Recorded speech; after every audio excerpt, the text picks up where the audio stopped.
जिला महांगा ब्लॉक मूलबसंत पंचायत धर्मदासपुर एवं उठा जलसेचन कार्य चालू रही बेले एथिरे व्यापक अनियमितता हेउतबा स्थानीय ग्रामवासी माने अभियोग करिसेंती।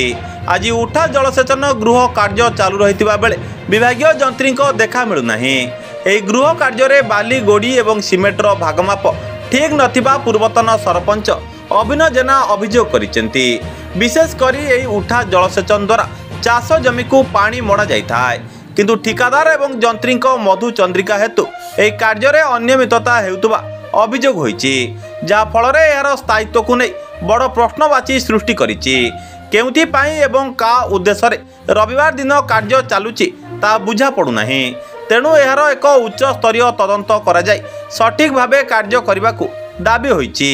एने विभागीय जंत्री को बारंबार जोगाजोग करा जायतिले मध्य तांकर कोनोसी प्रतिक्रिया मिली पारि नाही। एने आम प्रतिनिधि पचारिबारु से जा कुहंती आसंतु सुनिबा।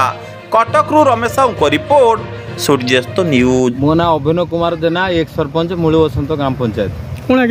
मोर कहवा कथा एठी सरकारंकर कोटी कोटी टंका चाषी मानक पई जो आसुची उठा जल सेचन रे पानी माडिया पई ये टोटाल सब हड़प होउची। जो दिन प्रोजेक्ट होउची बिल नै साला पर ता पर से प्रोजेक्ट बंद।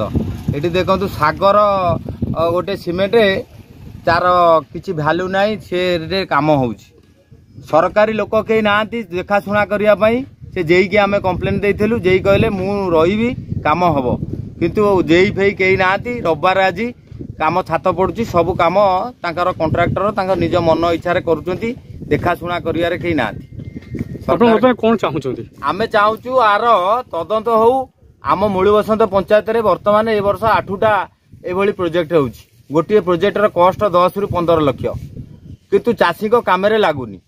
मन इच्छा प्रोजेक्ट होउची जेई तांकर कटेक रे बसिक बिल करुचंती करिगिरी पैसा नहीं जाउचंती। एठी प्रोजेक्ट जो दिन होउची ता पर दिन बंद।